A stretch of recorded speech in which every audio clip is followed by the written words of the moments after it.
Please remain seated for the duration of our introductory video.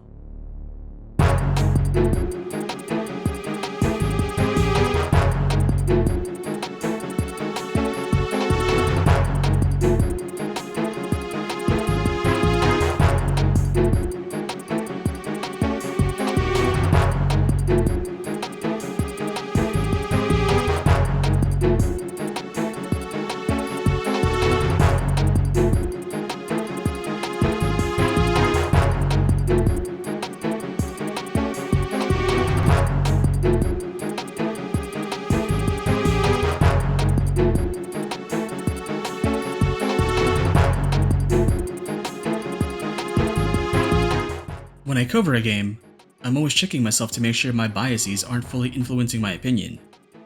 Like, I've played games where I've had a preconceived notion of what the experience will amount to, but I'll always try to keep an open mind as I'm playing. But also, I'm not fooling myself into thinking that I can perceive something with 100% neutrality. I like certain types of games and dislike others, and for those games that I do like, I have expectations on how they should play. This is one of those games where I was more cognizant of my biases than usual, and I had to keep them in check so as not to write the game off entirely, because it was a lot better than I first expected. Ereban: Shadow Legacy is a 2024 stealth platformer developed by Baby Robot Games. You play as Ayana, the last of the Ereban, a mysterious race of people with a mysterious set of powers. Being the last of her kind, Ayana has attracted the attention of both the local dictatorship and the local resistance. Each chapter takes place in a new locale that Ayana must traverse if she wants to find the truth about what happened to the Ereban. This game took me places, and not just because each chapter takes place in a new area. 2 chapters in, I didn't think I was going to like this game. I thought the stealth was going to be extremely simplistic, and that the writing wouldn't be more than quiplash between all the voice actors. Look, I'm all about info sharing, but my head hurts, I have sand in places it shouldn't be. You should talk to our leader, Set, first. Fine, tell me how to find them. Yeah, probably not where I left them. Secret terrorist groups need to stay mobile. But then the game opened up, and I ended up liking what it was doing. I was picking up what it put down. But then, I tried to play the game a specific way, and found that there was an oversight to a particular mechanic. And for me, that held the game back from being as great as it could be. So all that warming up I had towards the game, I had to let it cool off for a bit. And by the end, I was more favorable towards the game than when it first started, but not as favorable as I would be had I not run into those issues at the end. I'm talking in a lot of vagaries right now, but what exactly is this game? Like I said before, Ereban is a stealth platformer. You'll be either sneaking or climbing, and you're doing so with shadow powers. The Ereban have been widely ostracized because of their powers, and Ayana is no different. Deep inside Helios' headquarters, she's regarded as either a novelty or a security risk. So it is true. Excuse me, do I know you? Me? No. How could you? That would be crazy, right? Sure. So, what's true? Oh, you're in Ereban. And? Well, I've read all about your people. Everything I could find. Then you know more than I do, lady. This is where the game begins, and where you get a taste of the setting. You're being held against your will by a heliocentric technocrat who treats you like a lab rat and puts you in a training course to test the limits of your shadow powers. This is where my initial reservations towards the game started brewing. A female protag being poked and prodded by a malevolent AI working for a suspicious science corporation that's really into the minimalist sterile white aesthetic? Where have I seen that before? You again. Their light is a lie. I know what that is! And whenever I interacted with the security bots, I get these kind of remarks. From admonishment. For your safety, we advise returning to the testing area. And that worried me because I know exactly what the devs are doing. That's how HK-47 talks in Knights of the Old Republic. Greeting. Hello to you, prospective purchaser. I am referred to as HK-47. Query. Would you be so kind as to purchase this model from Yukalaka? Refusal. It is not desirable for me to reveal core functions while still in the possession of Yukalaka, prospective purchaser. So at this point, I was thinking, oh god, is the game just going to be like this the whole time? just constantly reminding me of other games that I actually like. And to the game's credit, it gets most of this out of its system in the first chapter, but that wasn't the only reason why I had such a bad first impression of the game. This is a stealth game that emphasizes shadow powers, so it's not surprising that lighting will be a factor in the gameplay, but not in the way I expected it to be. The first thing you learn to do is move in the shadows. When you're in a dark spot of the map, hold R2 to merge with the shadows. Think of going into ink puddles in Splatoon, but you can only do so until the shadow meter runs out. You can move seamlessly from the ground to the walls, but you can't climb up the ceiling. Once you get the upgrades for them, you can jump off of walls and land on perpendicular surfaces, and dash while in the shadows by pressing the sprint button. Moving while standing will cause noise and attract the enemy, so press circle to change Ayana's stance. When you're near an unsuspecting enemy, press square to kill them. If you're above them, you can do an aerial kill by jumping in the air and pressing square once you see the prompt. You have tools and abilities you can use to help you once you've unlocked them. Hold L1 to bring up the support wheel to equip your active tool or power. Depending on which, you can press R1 to deploy it, or hold R1 to either use it on a target or throw it on a spot in the ground. If you drop a tool but didn't want to, you can pick it back up with the action button. You have a set amount of charges for each tool and ability. You can pick up scrap metal and shadow dust to craft more charges. All of this is fine. Some of the shadow powers you get later in the game end up being way more useful than others, depending on your playstyle. But my initial problem came with the first enemy encounter. The first enemy you face is in this narrow corridor that's mostly in shadow with a few chest-high walls between you and the bot. Now, me being a guy who plays stealth games, I've got assumptions on what stealth mechanics are at play based on the visual elements on display here. I glow in the dark, the enemy's at the far end of the room, and there's nothing but darkness between us. Got it. So we'll just hop over this wall and... Show yourself. Wait, why did that happen? Okay, well then let me just drop down to this lower level and... Oh, even that set the bot off. So what's going on here? Where's the disconnect? Let's start with the glowing. In stealth games that use shadow and lighting in their mechanics, the player will usually give off a visual indicator to denote that they're concealed in the shadows and thus practically invisible to the enemy. Well done. I did not see you approach. Splinter Cell Blacklist and the Styx games do this. Also, in games where shadows count as concealment, dark spots are considered safe zones where the player can move around in relative safety compared to being completely out in the open. I see you there, lad. But that's not how Ereban plays. The glowing effect Ayana gets while in the dark doesn't denote concealment, but instead indicates to the player that they can shadow walk, which is what you're supposed to do with this enemy. In fact, every enemy in the game has a light fixed onto their heads, so they can see straight into the darkness, and if you're in their sights, then you can't blend in. So even though this game is using light and dark in its visual design, this is not a light-based stealth game. This is line of sight stealth, and that's why I was struggling with this game in the beginning. It's taking the visual elements of stealth gameplay that I'm accustomed to viewing one way, and using them in a way that I didn't find intuitive. I was getting mixed signals. And when it comes to sound, you have to make sure you're holding R2 as you land to blend into the shadows. But you can't just hold it because there's a timing to the action, and doing it too early will result in a hard landing. Eventually, I got used to all this, but this is an instance where my familiarity with the genre actively hurt my ability to engage with the game in that genre. And if that wasn't enough of an obstacle for me, the opening level wasn't doing much to instill confidence. Once the game turns you loose in the first chapter, the actual stealth rooms did not impress me. Each room had 2 patrols, and the things you could do in the game appeared extremely limited. Wait around for the patrols to line up, and then move on to the next stealth room. If I had to compare it to another stealth game, I kept thinking of Werewolf the Apocalypse Earthblood's rooms. Super limited and very confined. But that's not the case at all.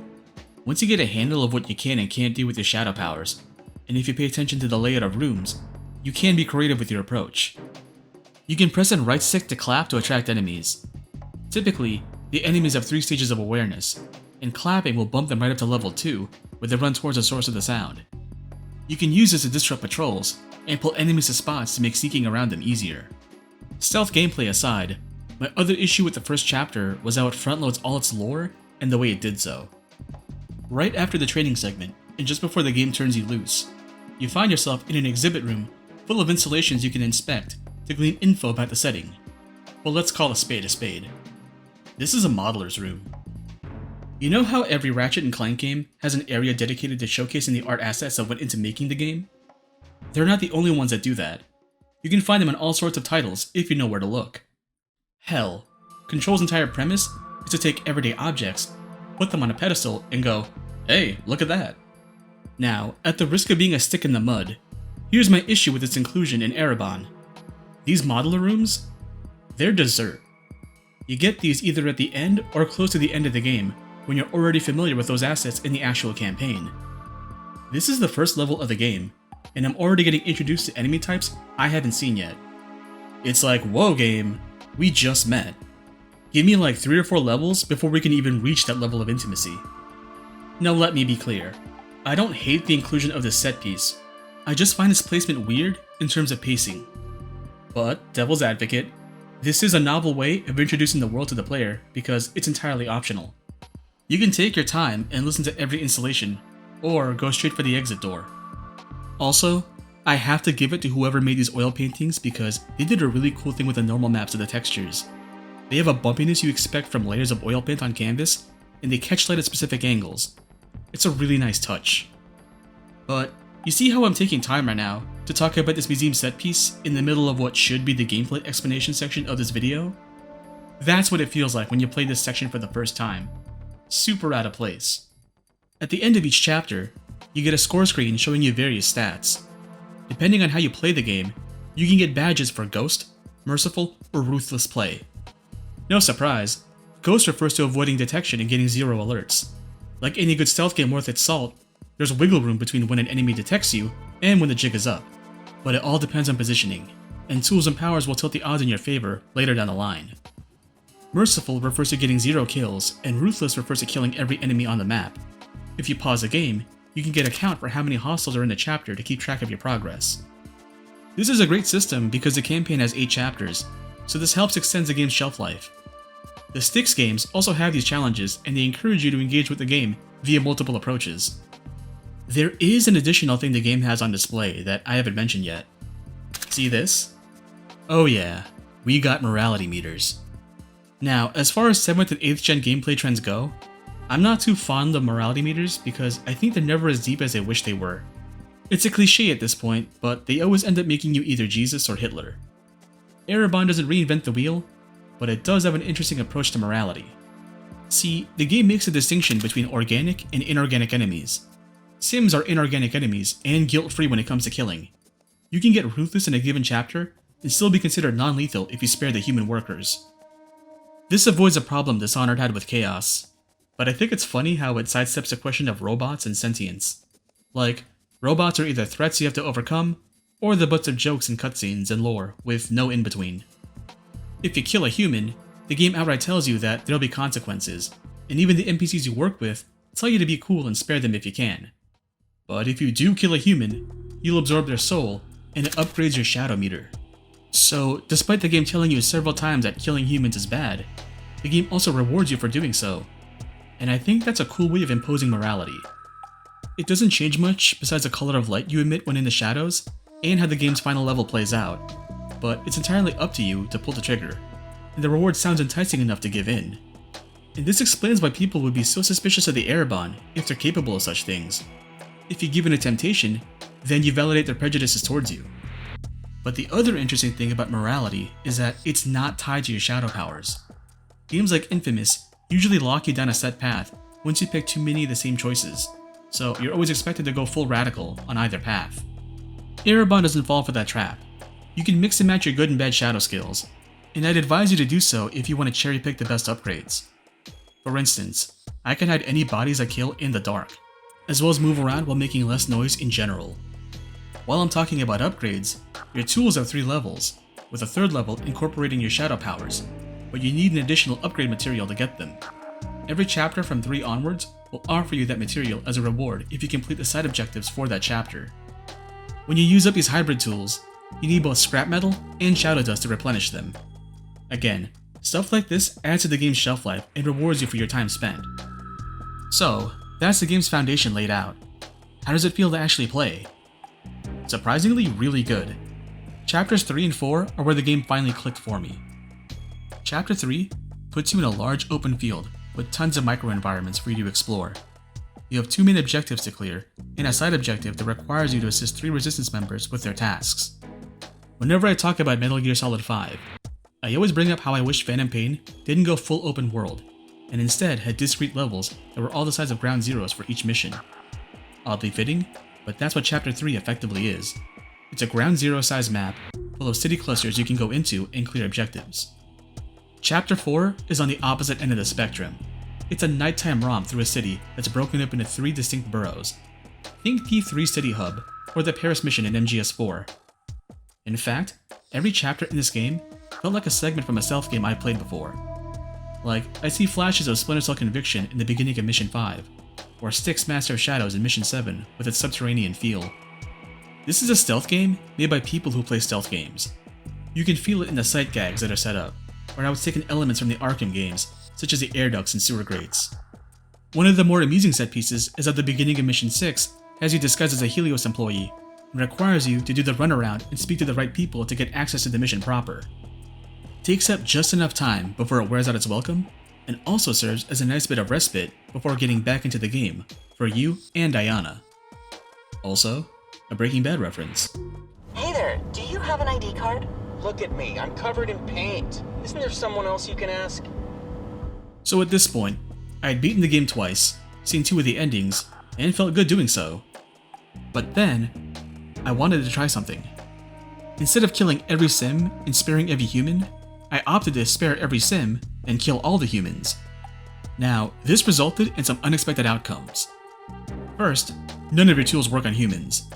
The mines that could stun sims, the decoys that draw their attention, nothing. Wow, cool trick. Second, despite seeing them disappear in the darkness, sims could still detect the presence of a human even if I used my shadow powers to hide their bodies. This made my kill all humans run a lot harder than even my kill all bots run, and locked me out of S rank for one of the chapters.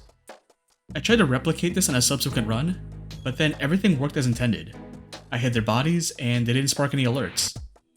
Between recording sessions, a patch dropped, so maybe they fixed that issue that I had before. There are still issues if you reload a checkpoint after getting an alert. I've seen sniper bots with their shields active or a shot charged up that carried over after reloading a checkpoint. But these moments were super rare and only ever came out when I tried something specific like this Kill All Humans challenge. All in all, I think Ereban is a good stealth game. If you're coming to the game and having the same problems I was, I suggest giving it until Chapter 5 to see if you'll stick with it. The game definitely has its own quirks that work against common stealth game logic. Along with the stuff I mentioned earlier, moving along walls can get really awkward as they start feeling like tank controls instead of operating in relation to the camera's perspective. This can be bad in later areas when you don't have as many safety nets to catch your fall as you barely have enough meter to cross certain gaps. And to be honest, the bonus you get from killing humans doesn't really do much to overcome that limitation, which I find funny in a twisted kind of way.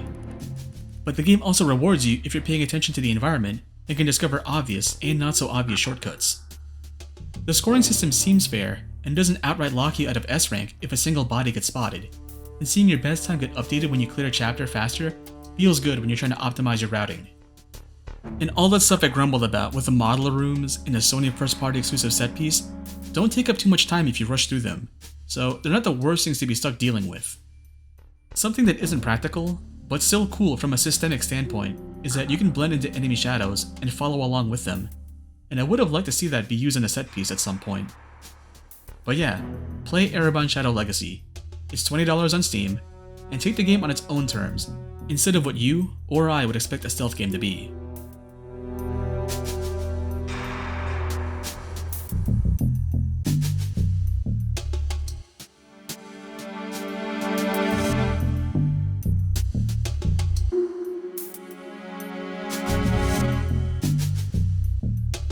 Oh yeah, and if you're wondering if the devs know about origami, here you go.